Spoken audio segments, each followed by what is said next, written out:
पाउल कहती जे जीशुଙ୍କ बिना आमर आउ भरोसा नहीं। जीशु ख्रीष्ट ही एकमात्र भरोसा। जीशु केवल आमको धार्मिक गणित करें। जीशु आम पाप निमंते मृत्युवरण कले। आज कौन आम जीशुଙ୍କ परित्राणर कार्य विश्वास करुछु कि अबा आमे व्यवस्था उपर निर्भर करुछु। जीशुଙ୍କ मधुर वाक्य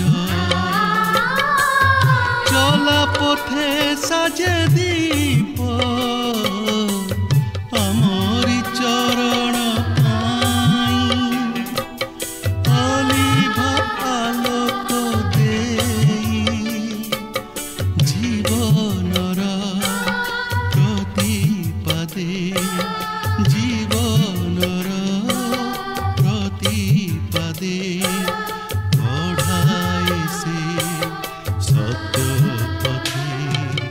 पथ प्रदर्शिका से जे पथ प्रदर्शिका पथ प्रदर्शिका पथ प्रदर्शिका। प्रिय दर्शक बंधु नमस्कार। प्रभु जीशुଙ୍କ मधुर नाम रे आपन को पथ प्रदर्शिका कार्यक्रम को स्वागत करूअछि। आपन किपरि अछंती? मोर विश्वास प्रभुଙ୍କ दया और अनुग्रहरु आपन निश्चय भल थिबे। आपन नियमित आम कार्यक्रम देखुछंती, शिक्षा लाभ करूछंती और आत्मिक जीवन रे बढ़ुछंती, सेथिबे मु विशेष आनंदित। आपनको मतामत निश्चय टीवी स्क्रीन रे दिया जाइथिबा नंबर रे जणाइबे। आमे आपनको फोन कॉल रो अपेक्षा रे अछु।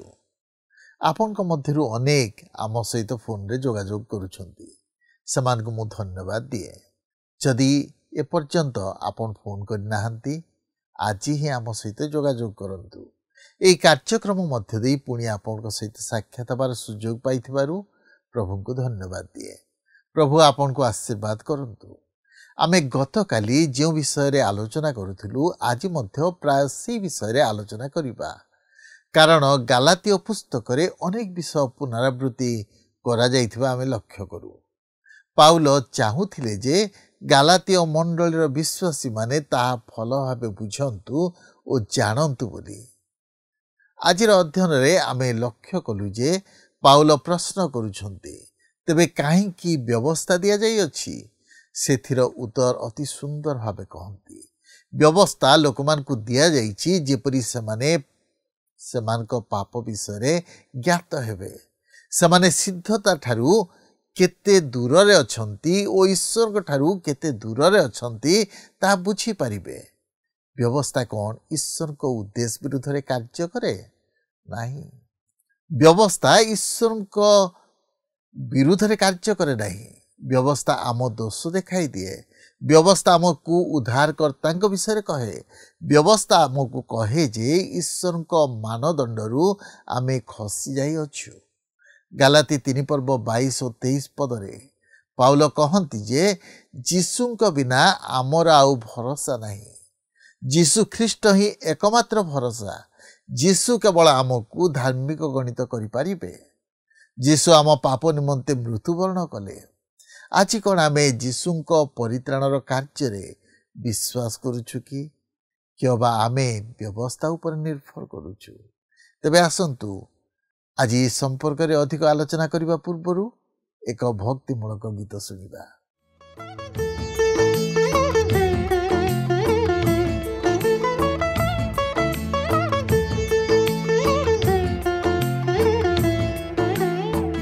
तुमे मन खोली कहि दिया थारे जीशु मोर सब किछि। तुम पाप पाई प्राण देई गले काल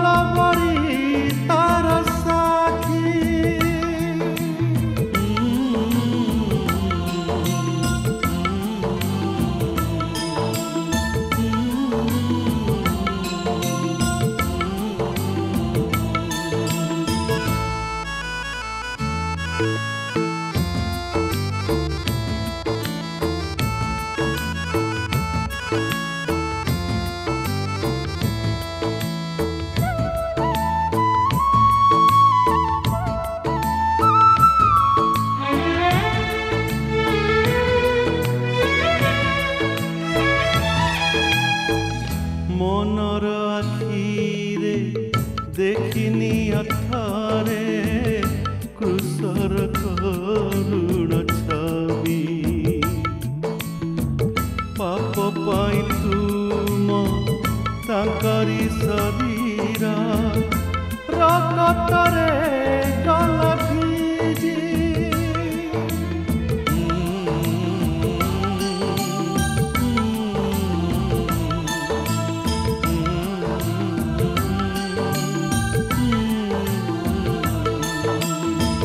ତୁମ ପାପ ରୂପ ଗରଳ ଯେତେକ ପାନ କଲେ ହସି ହସି।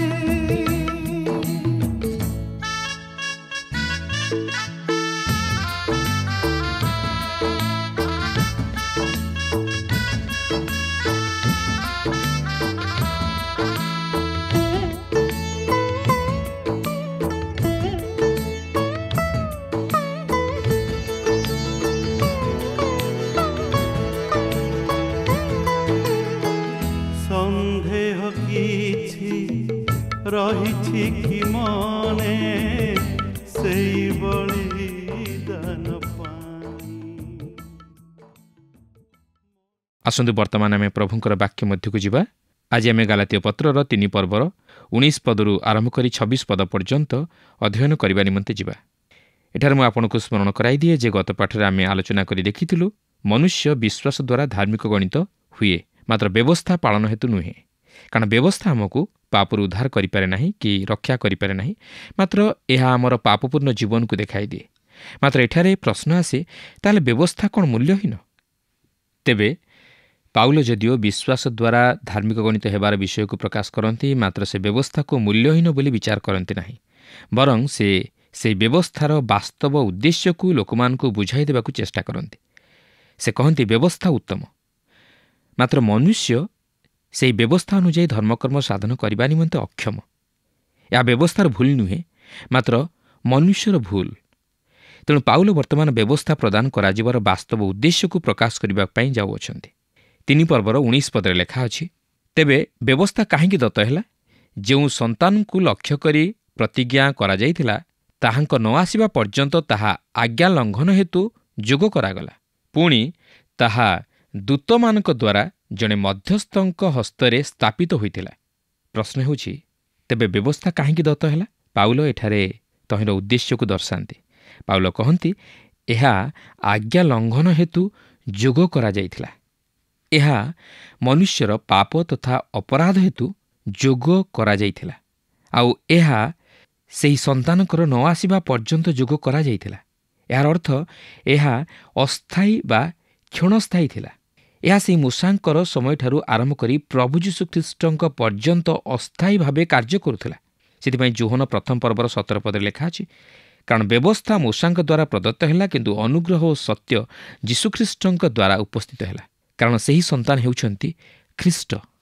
ତେବେ ବ୍ୟବସ୍ଥା ଯେ ଅସ୍ଥାୟୀ ଥିଲା, ଏହା ଜାଣିବା ଅତ୍ୟନ୍ତ ଗୁରୁତ୍ୱପୂର୍ଣ୍ଣ ବିଷୟ। ଲେଖା ଅଛି, ସେହି ସନ୍ତାନ ଆସିବା ପର୍ଯ୍ୟନ୍ତ, ଆଉ ସେହି ସନ୍ତାନ ହେଉଛନ୍ତି ପ୍ରଭୁ ଯୀଶୁଖ୍ରୀଷ୍ଟ। ତେବେ ମନୁଷ୍ୟର ଅନାଜ୍ଞାବହତା ଲାଗି ବ୍ୟବସ୍ଥା ପ୍ରଦାନ କରାଯାଇଥିଲା। ଏହା ପାପକୁ ଦୂର କରିଦେବା ନିମନ୍ତେ ନୁହେଁ, ମାତ୍ର ପାପକୁ ଦେଖାଇ ଦେବା ନିମନ୍ତେ ପ୍ରଦତ୍ତ ହୋଇଥିଲା। ଯେପରି ମନୁଷ୍ୟ ନିଜର ଦୁର୍ବଳତା ସବୁକୁ ଜାଣିପାରି ସେହି ଉଦ୍ଧାରକର୍ତ୍ତାଙ୍କର ଶରଣାପନ୍ନ ହୁଏ। ଏହା ମନୁଷ୍ୟକୁ ପାପରୁ ଦୂରେଇ ରଖିବା ନିମନ୍ତେ ପ୍ରଦାନ କରାଯାଇ ନଥିଲା, ମାତ୍ର ସଚେତନ କରାଇଦେବା ନିମନ୍ତେ ପ୍ରଦାନ କରାଯାଇଥିଲା। ସମସ୍ତ ମନୁଷ୍ୟମାନଙ୍କୁ ପାପୀ ବୋଲି ପ୍ରମାଣିତ କରାଇବା ନିମନ୍ତେ ବା ମନୁଷ୍ୟକୁ ପବିତ୍ର କରାଇବା ନିମନ୍ତେ ପ୍ରଦାନ କରାଯାଇ ନଥିଲା। କାରଣ କୌଣସି ମନୁଷ୍ୟ ବ୍ୟବସ୍ଥା ପାଳନ ହେତୁ ଧାର୍ମିକ ବୋଲି ଗଣିତ ହୋଇପାରିବ ନାହିଁ, କିମ୍ବା ନିଜର ଶକ୍ତିରେ ସେ ତାହା ସାଧନ କରିବା ନିମନ୍ତେ ସମର୍ଥ ହୋଇପାରିବ ନାହିଁ। ତେବେ ଏହା ଯଦିଓ ଉଦ୍ଧାର କରିପାରେ ନାହିଁ, ମାତ୍ର ଜଣେ ଉଦ୍ଧାରକର୍ତ୍ତାଙ୍କର ଆବଶ୍ୟକତାକୁ ଉପଲବ୍ଧି କରାଇଥାଏ ଓ ସେହି ଉଦ୍ଧାରକର୍ତ୍ତାଙ୍କର ନିକଟବର୍ତ୍ତୀ କରାଇଥାଏ। କାରଣ ସେହି ବ୍ୟବସ୍ଥା ମଧ୍ୟ ଦେଇ ମନୁଷ୍ୟ ନିଜକୁ ପାପୀ ତଥା ଅଧମ ବୋଲି ଚିହ୍ନିପାରେ ଓ ଜଣେ ଉଦ୍ଧାରକର୍ତ୍ତାଙ୍କୁ ଆବଶ୍ୟକ କରେ, ଯେ କି ସେହି ବ୍ୟବସ୍ଥା ଅନୁଯାୟୀ ସମସ୍ତ ଧର୍ମକର୍ମ ସାଧନ କରି ତାହା ନିମନ୍ତେ ଉଦ୍ଧାର ସାଧନ କରିଅଛନ୍ତି। ଆଉ ସେହି ବ୍ୟକ୍ତି ହେଉଛନ୍ତି ପ୍ରଭୁ ଯୀଶୁଖ୍ରୀଷ୍ଟ। ଅନେକ ଲୋକ ଭାବନ୍ତି ଯେ ମନୁଷ୍ୟ ପାପୀରେ ପରିଣତ ହୁଏ ଯେତେବେଳେ ସେ ପାପ କରେ।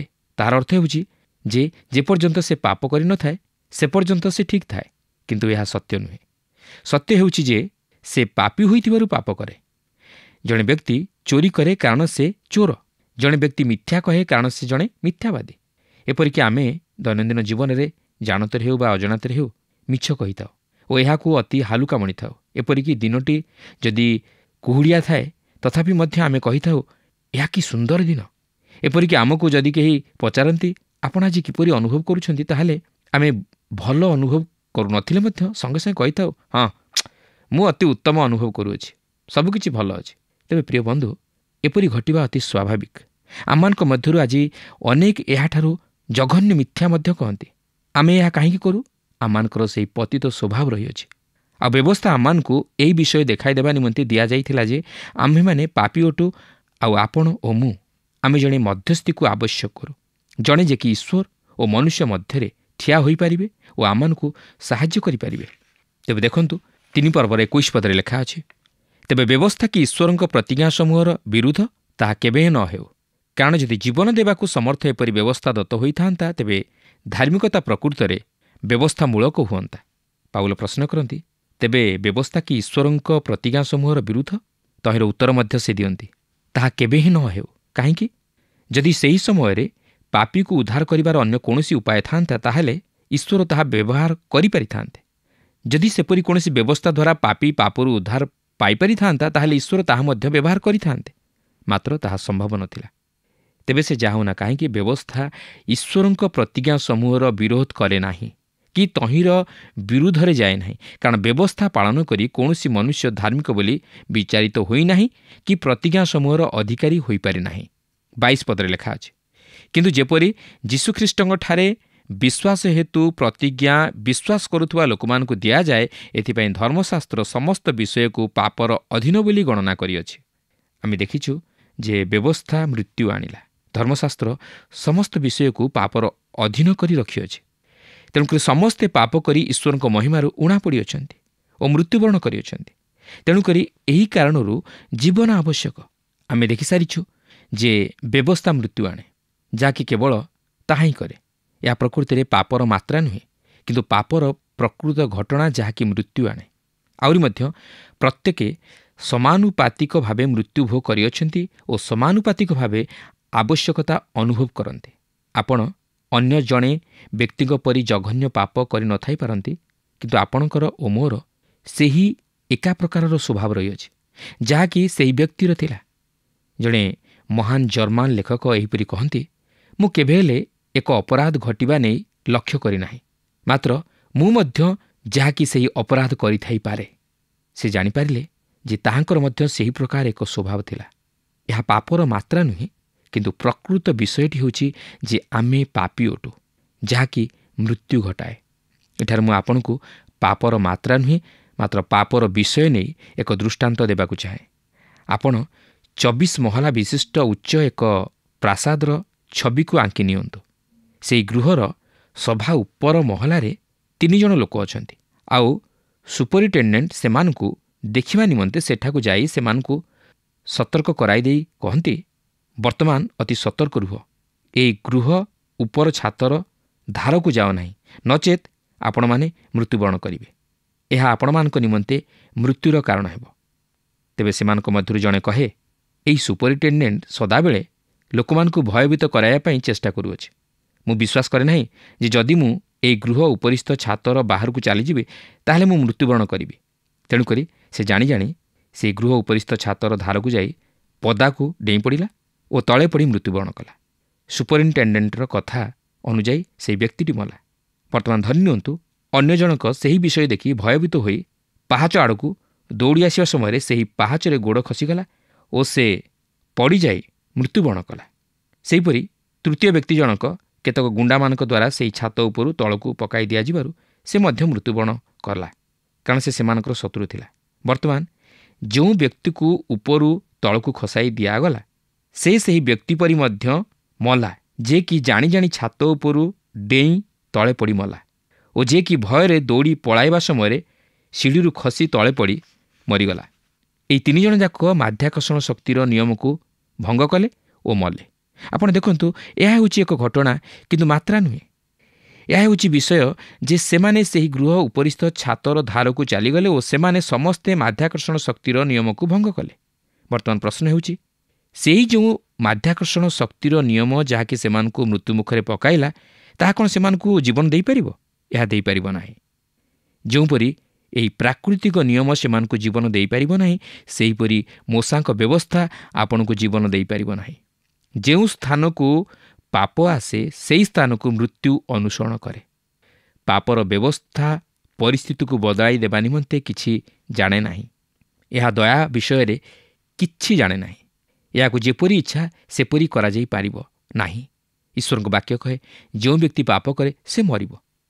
ଏଦନ ଉଦ୍ୟାନରେ ଈଶ୍ୱର ଆଦମ ଓ ହବାଙ୍କୁ କହିଲେ, ମାତ୍ର ସତ୍ ସତ୍ ଜ୍ଞାନଦାୟକ ବୃକ୍ଷର ଫଳ ଭୋଜନ କରିବ ନାହିଁ, ଯେହେତୁ ଯେଉଁଦିନ ତାହା ଖାଇବ ସେହିଦିନ ନିତାନ୍ତ ମରିବ। ତେଣୁକରି ସମସ୍ତେ ପାପ କରିଅଛନ୍ତି ଓ ବ୍ୟବସ୍ଥା ଦ୍ୱାରା ସମସ୍ତେ ମୃତ୍ୟୁଭୋଗ କରିଅଛନ୍ତି। ବ୍ୟବସ୍ଥା ଆମମାନଙ୍କୁ ବଦ୍ଧ କରେ। ପାଉଲ ଏହାକୁ କହନ୍ତି ମୃତ୍ୟୁଦାୟକ ବ୍ୟବସ୍ଥା, ଯାହାକି 2 କରିନ୍ଥୀୟ 3:7 ଲେଖା ଅଛି। ପ୍ରକୃତରେ ବ୍ୟବସ୍ଥା ଆମମାନଙ୍କୁ ଦୋଷୀ ସାବ୍ୟସ୍ତ କରାଏ। ବ୍ୟବସ୍ଥା କ'ଣ ଜୀବନ ଆଣିଦେଇପାରେ? ପ୍ରିୟ ବନ୍ଧୁ, ବ୍ୟବସ୍ଥା ଜୀବନ ଦେଇପାରେ ନାହିଁ। ଯେପରିକି ସେହି ଛାତ ଉପରୁ ଖସି ପଡ଼ି ମୃତ୍ୟୁ ଭୋଗିଥିବା ବ୍ୟକ୍ତି ପୁନର୍ବାର ଜୀବନ ମଧ୍ୟକୁ ପ୍ରବେଶ କରିପାରେ ନାହିଁ। ବ୍ୟବସ୍ଥାର ଉଦ୍ଦେଶ୍ୟ ନଥିଲା ଜୀବନ ଦେବା ପାଇଁ। ଏହା ଈଶ୍ୱରଙ୍କ ସମ୍ମୁଖରେ ଆମମାନଙ୍କୁ ଦୋଷୀ ବୋଲି ଦେଖାଇଦେବା ନିମନ୍ତେ ଦିଆଯାଇଥିଲା।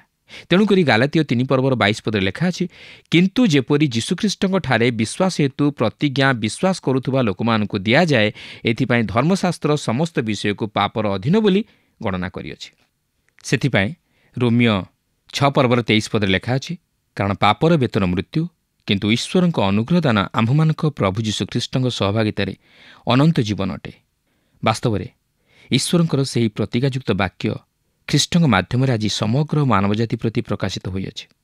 ଆଉ ତାହା କେବଳ ସେହି ଖ୍ରୀଷ୍ଟଙ୍କଠାରେ ବିଶ୍ୱାସ କରିବା ଦ୍ୱାରା ମନୁଷ୍ୟ ପ୍ରାପ୍ତ ହୋଇଥାଏ। ଆଉ ସେହି ପ୍ରତିଜ୍ଞା ହେଉଛି ଅନନ୍ତ ଜୀବନ।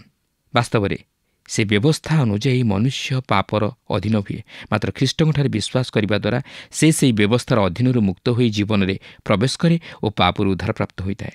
ଏହାପରେ 23 ଲେଖା ଅଛି, ମାତ୍ର ସେହି ବିଶ୍ୱାସ ଆସିବା ପୂର୍ବେ ପ୍ରକାଶିତ ହେବାକୁ ଯାଉଥିବା ସେହି ବିଶ୍ୱାସ ପ୍ରାପ୍ତି ଉଦ୍ଦେଶ୍ୟରେ ଆମ୍ଭେମାନେ ବ୍ୟବସ୍ଥାର ଅଧୀନରେ ବନ୍ଦୀ ହୋଇ ରକ୍ଷିତ ହେଉଥିଲୁ।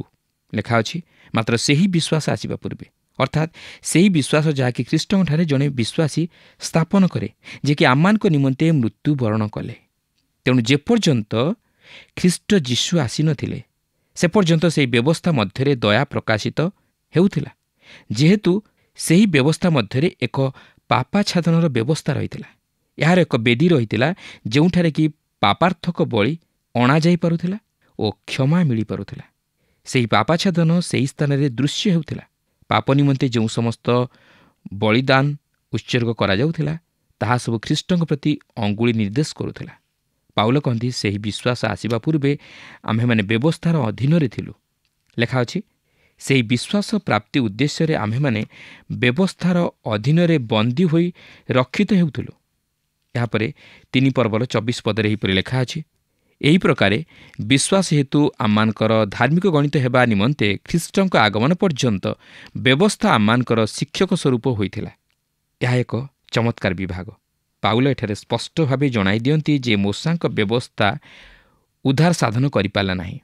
ରୋମିଓ 4:5 ଲେଖା ଅଛି, କିନ୍ତୁ ଯେ କର୍ମ ଉପରେ ନିର୍ଭର କରେ ନାହିଁ, ମାତ୍ର ଅଧାର୍ମିକକୁ ଧାର୍ମିକ ବୋଲି ଯେ ଗଣନା କରନ୍ତି, ତାହାଙ୍କଠାରେ ବିଶ୍ୱାସ କରେ, ତାହା ପକ୍ଷରେ ତାହାର ବିଶ୍ୱାସ ଧାର୍ମିକତା ବୋଲି ଗଣିତ ହୁଏ। ପରିତ୍ରାଣ ନିମନ୍ତେ ଈଶ୍ୱର ମନୁଷ୍ୟର କାର୍ଯ୍ୟକୁ ଉପେକ୍ଷା କରନ୍ତି। ସେ ମନୁଷ୍ୟର କ୍ରିୟାକର୍ମ ନେଇ ତାହାକୁ ଉଦ୍ଧାର କରନ୍ତି ନାହିଁ। କାରଣ ଈଶ୍ୱର କହନ୍ତି, ମନୁଷ୍ୟର ଧାର୍ମିକତା ତାହାଙ୍କ ନିକଟରେ ଦୁର୍ଗନ୍ଧର ସମାନ। ଈଶ୍ୱର କୌଣସି ମନୁଷ୍ୟକୁ ବ୍ୟବସ୍ଥା ପାଳନ ହେତୁ ଧାର୍ମିକ କରି ଗଣନା କରନ୍ତି ନାହିଁ। କାରଣ କୌଣସି ମନୁଷ୍ୟ ବ୍ୟବସ୍ଥା ଅନୁଯାୟୀ ଧର୍ମକର୍ମ ସାଧନ କରିବା ନିମନ୍ତେ ସମର୍ଥ ହୋଇପାରିବ ନାହିଁ। ଏହା ପାପୀକୁ ଉଦ୍ଧାର କରିବା ନିମନ୍ତେ ପ୍ରଦତ୍ତ ହୋଇନଥିଲା, ମାତ୍ର ସେ ଯେ ପାପୀ ଏହା ଯେପରି ଜାଣିପାରେ ଏଥି ନିମନ୍ତେ ପ୍ରଦତ୍ତ ହୋଇଥିଲା। ଏହା ପାପ ହରଣ କରିପାରେ ନାହିଁ, ମାତ୍ର ପାପକୁ ପ୍ରକାଶ କରାଇଦିଏ। ଏହା ଏକ ଦର୍ପଣ ପରି, ଯାହାକି ଆମମାନଙ୍କ ଜୀବନରେ ଥିବା ପାପ ବା କଳୁଷିତ ବିଷୟ ସବୁକୁ ଦେଖାଇଦିଏ। ମାତ୍ର ପ୍ରଭୁ ଯୀଶୁଖ୍ରୀଷ୍ଟଙ୍କର ସେହି ପବିତ୍ର ରକ୍ତ ସେହି ସମସ୍ତ ପାପର ଦାଗକୁ ଧୋଇ ପରିଷ୍କାର କରିଦିଏ। ସେଥିପାଇଁ ଏଠାରେ ମୁଁ ଆପଣଙ୍କୁ ଏକ ଦୃଷ୍ଟାନ୍ତ ଛଳରେ ଏହି ବିଷୟଟିକୁ ସରଳ ଭାବେ ବୁଝାଇ ଦେବାକୁ ଚାହେଁ। ଆପଣଙ୍କୁ ମୁଁ ଏକ ଶୌଚାଳୟ ମଧ୍ୟକୁ ନେଇଯିବାକୁ ଚାହେଁ, ଯେଉଁଠାରେ କି ଏକ ଦର୍ପଣ ଓ ତହିଁର ନିମ୍ନ ଭାଗରେ ଏକ ପ୍ରକ୍ଷାଳନ ପାତ୍ର ରହିଅଛି। ଯାହାକୁ ଇଂରାଜୀରେ ୱାଶ୍ ବେସିନ୍ ବୋଲି କୁହାଯାଏ। ଧରି ନିଅନ୍ତୁ ଆପଣଙ୍କ ମୁଖମଣ୍ଡଳରେ କିଛି ମଇଳା ବା ଦାଗ ରହିଅଛି ବୋଲି ମୁଁ ଆପଣଙ୍କୁ କହିଲି। ଏହା ଜାଣିଲା ପରେ ଆପଣ କ'ଣ କରିବେ? ଆପଣ ନିଶ୍ଚିତ ଭାବେ ସେହି ଦର୍ପଣ ନିକଟକୁ ଯାଇ ତାହା ଦେଖି ତାହାକୁ ପରିଷ୍କାର କରିବା ନିମନ୍ତେ ଚେଷ୍ଟା କରିବେ। କିନ୍ତୁ ସେହି ଦର୍ପଣ ତାହାକୁ ପରିଷ୍କାର କରିବାରେ ସହାୟକ ହୋଇପାରିବ ନାହିଁ। ଏହାକୁ ପରିଷ୍କାର କରିବା ନିମନ୍ତେ ଆପଣଙ୍କୁ ସେହି ପ୍ରକ୍ଷାଳନ ପାତ୍ରର ସାହାଯ୍ୟ ନେବାକୁ ହେବ, ଯାହାଦ୍ୱାରା ଆପଣ ସେହି ଦାଗକୁ ଧୋଇ ପରିଷ୍କାର କରିପାରିବେ।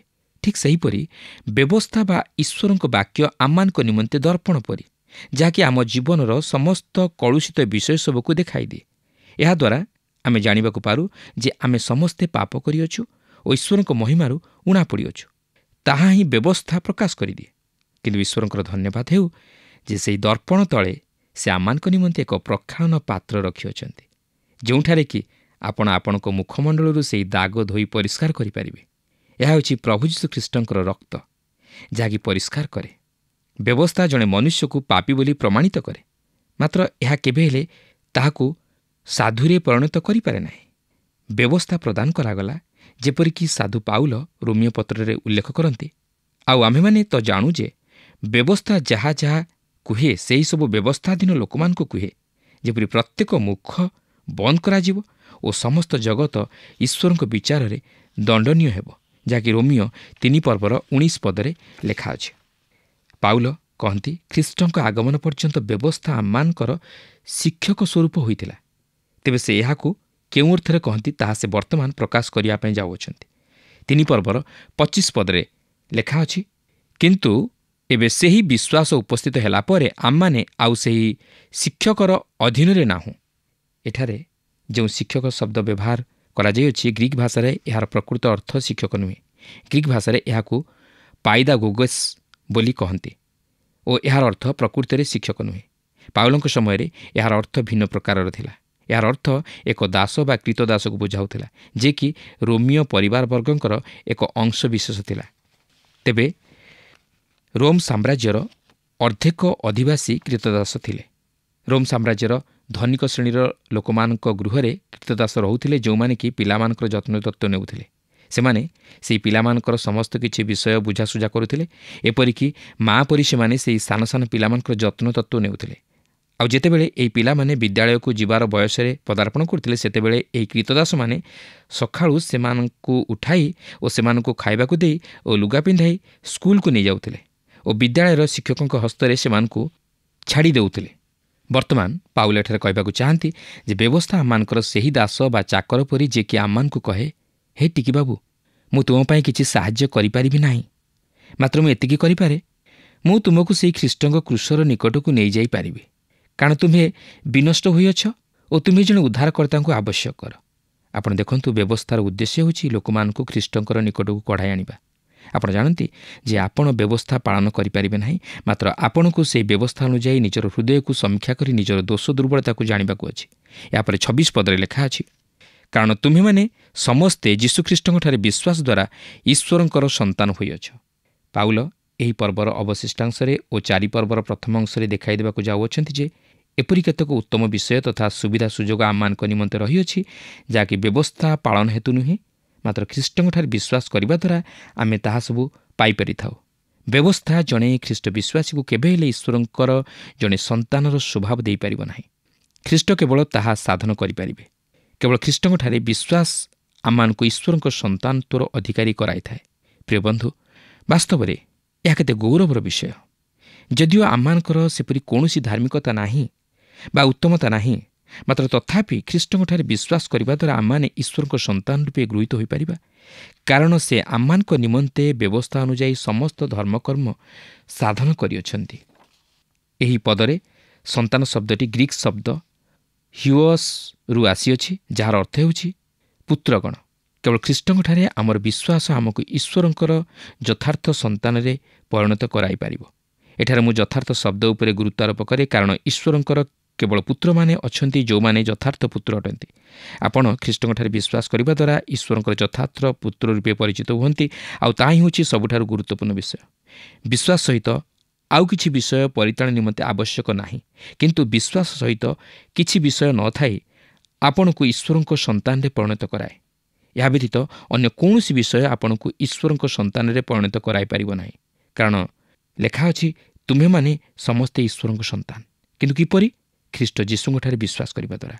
ପୁରାତନ ନିୟମରେ ଜଣେ ଇସ୍ରାଏଲୀୟ ବ୍ୟକ୍ତି ବ୍ୟବସ୍ଥାର ଅଧୀନରେ ଥାଇ କେବେ ହେଲେ ସନ୍ତାନରେ ପରିଣତ ହୋଇପାରିନଥିଲା।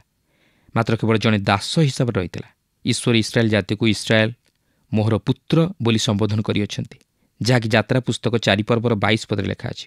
କିନ୍ତୁ ସେହି ଏକତ୍ରୀକୃତ ଜାତି ମଧ୍ୟରେ କୌଣସି ବ୍ୟକ୍ତି ବିଶେଷଙ୍କୁ ପୁତ୍ର ଭାବେ ସମ୍ବୋଧନ କରାଯାଇନଥିଲା। ତାହାକୁ ସଦାପ୍ରଭୁଙ୍କର ଦାସ ଭାବେ ସମ୍ବୋଧନ କରାଯାଉଥିଲା। ଉଦାହରଣ ସ୍ୱରୂପ ଦେଖନ୍ତୁ, ମୂଷାଙ୍କର ଈଶ୍ୱରଙ୍କ ସହିତ ଅତି ଘନିଷ୍ଠ ସମ୍ପର୍କ ଥିଲା। ତଥାପି ଈଶ୍ୱର ତାହାଙ୍କ ବିଷୟରେ କହିଲେ, ଆମ୍ଭର ଦାସ ମୂଷା ମରିଅଛି, ଯାହାକି ଜିଓସିଓ 1 ପର୍ବର 2 ପଦରେ ଲେଖା ଅଛି। ତାହା ଥିଲା ତାହାଙ୍କର ପରିଚୟକରଣ। ଆସନ୍ତୁ ତାହେଲେ ସେହି ପ୍ରଭୁ ଯୀଶୁଖ୍ରୀଷ୍ଟଙ୍କଠାରେ ବିଶ୍ୱାସ କରି ପାପରୁ ଉଦ୍ଧାରପ୍ରାପ୍ତ ହେବା ସଙ୍ଗେ ସଙ୍ଗେ ତାହାଙ୍କର ସେହି ପବିତ୍ର ରକ୍ତରେ ଧୌତ ପବିତ୍ରକୃତ ହୋଇ ଈଶ୍ୱରଙ୍କ ନିକଟରେ ଧାର୍ମିକ ବୋଲି ବିବେଚିତ ହେଉ। ପ୍ରଭୁ ପ୍ରତ୍ୟେକଙ୍କୁ ଆଶୀର୍ବାଦ କରନ୍ତୁ। ମୋର ବିଶ୍ୱାସ ଆଜିର କାର୍ଯ୍ୟକ୍ରମ ଆପଣଙ୍କୁ ନିଶ୍ଚୟ ଭଲ ଲାଗିଥିବ। ଆମେ ଈଶ୍ୱରଙ୍କ ଅନୁଗ୍ରହ ବିଷୟରେ ଆଲୋଚନା କରୁଥିଲୁ। ଆମେ ଅନୁଗ୍ରହରେ ପରିତ୍ରାଣ ପାଇଅଛୁ, କ୍ରିୟାକର୍ମରୁ ନୁହେଁ, ଯେପରି କେହି ଦର୍ପ ନ କରେ। ଆମେ ଯେତେବେଳେ ନିରୁପାୟ ଥିଲୁ, ଅସହାୟ ଅବସ୍ଥାରେ ଥିଲୁ, ସେତେବେଳେ ପ୍ରଭୁ ଯୀଶୁ ଆମ ନିମନ୍ତେ ବଳୀକୃତ ହେଲେ। ଏହା ବ୍ୟବସ୍ଥା ଦ୍ୱାରା ହୋଇନାହିଁ କି ଆମ ଉତ୍ତମତା ଦ୍ୱାରା ହୋଇନାହିଁ। କେବଳ ଈଶ୍ୱର ଆମକୁ ପ୍ରେମ କରୁଥିବାରୁ ଅନୁଗ୍ରହରେ ସେ ଆମ ନିମନ୍ତେ ପରିତ୍ରାଣର କାର୍ଯ୍ୟ ସାଧନ କଲେ, ଯେପରି ଆମେ ଧାର୍ମିକ ଗଣିତ ହୋଇପାରୁ। ପୁଣି ଏଠାରେ ଆମେ ଦେଖୁ ଈଶ୍ୱରଙ୍କ ସହିତ ସମ୍ପର୍କ ସ୍ଥାପନ କରିପାରୁ। କିନ୍ତୁ ପ୍ରଶ୍ନ ହେଲା, ଆମେ କ'ଣ ସମ୍ପୂର୍ଣ୍ଣ ରୂପେ ପ୍ରଭୁ ଯୀଶୁଙ୍କଠାରେ ଭରସା ସ୍ଥାପନ କରୁଛୁ କି? ଆମେ ତାଙ୍କ ମୃତ୍ୟୁ ଓ ପୁନରୁତ୍ଥାନରେ ବିଶ୍ୱାସ କରୁଛୁ କି? ଯଦି ବିଶ୍ୱାସ କରୁ, ତେବେ ପରିତ୍ରାଣର ଅଧିକାରୀ ହେବା। ଆଜି ତ ଆମ ସମୟ ଶେଷ ହେଲାଣି। ପରବର୍ତ୍ତୀ କାର୍ଯ୍ୟକ୍ରମରେ ପୁଣି ଆପଣଙ୍କ ସହିତ ସାକ୍ଷାତ ହେବ। ବିଦାୟ ନେବା ପୂର୍ବରୁ ଆସନ୍ତୁ ପ୍ରାର୍ଥନା କରିବା। ଦୟାଳୁ ପ୍ରେମମୟ ପ୍ରଭୁ, ଆମେ ତୁମର ଧନ୍ୟବାଦ କରୁଅଛୁ। ତୁମ ଦୟା, ତୁମ ଅନୁଗ୍ରହ ପାଇଁ ଆମେ ତୁମର ଧନ୍ୟବାଦ କରୁଅଛୁ। ପ୍ରଭୁ, ଆମେ ଯେତେବେଳେ ନିରୁପାୟ ଥିଲୁ, ତୁମେ ଏହି ଜଗତକୁ ଆସିଲ, ନିଜ ଜୀବନ ଦେଲ, ଆମମାନଙ୍କ ପାପରୁ ଆମମାନଙ୍କୁ ଉଦ୍ଧାର କଲ, ଯେପରି ପ୍ରଭୁ ଆମେ ତୁମ ସନ୍ତାନ ହେବାର ଅଧିକାର ପାଇବୁ। ପ୍ରଭୁ, ଧନ୍ୟବାଦ ଦେଉଅଛୁ ତୁମ ପ୍ରେମ ପାଇଁ, ତୁମ ଅନୁଗ୍ରହ ପାଇଁ, ତୁମ ଦୟା ପାଇଁ। ତୁମେ ଆମମାନଙ୍କୁ କେତେ ଯେ ଅନୁଗ୍ରହ କରିଛ। ପ୍ରଭୁ, ପ୍ରାର୍ଥନା କରୁଛୁ ତୁମ ଉପରେ ସମ୍ପୂର୍ଣ୍ଣ ବିଶ୍ୱାସ କରିବା ପାଇଁ ତୁମେ ଆମମାନଙ୍କୁ ସାହାଯ୍ୟ କର। ତୁମେ ପ୍ରାର୍ଥନା ଶୁଣିଲ, ଧନ୍ୟବାଦ ଦେଇ ଏହି ପ୍ରାର୍ଥନା ପ୍ରିୟ ଯୀଶୁଙ୍କ ନାମରେ ମାଗିଲୁ, ଆମେନ୍। ବହୁତ ବହୁତ ଧନ୍ୟବାଦ। ପ୍ରଭୁ ଆପଣଙ୍କୁ ଆଶୀର୍ବାଦ କରନ୍ତୁ। ଗତ ପ୍ରଶ୍ନର ଉତ୍ତରଟି ହେଲା ଏ ବଳିଦାନ। ଆଜିର ପ୍ରଶ୍ନ ହେଉଛି, କାହାର ରକ୍ତ ପାପର ଦାଗକୁ ଧୋଇ ପରିଷ୍କାର କରେ? ଏ ପଶୁ, ବି ଫାରୁସି, ସି ଖ୍ରୀଷ୍ଟ, ଡି ଯାଜକ।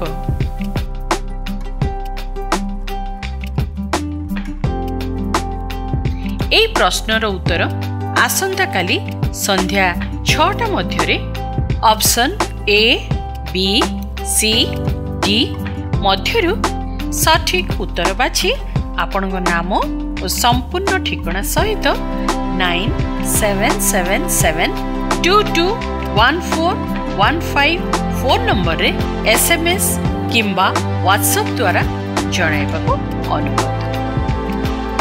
जदि आपको आम कार्यक्रम भल लगुच तेबे 0444908126 रे मिस्ड कॉल दे विजय होई परिबे।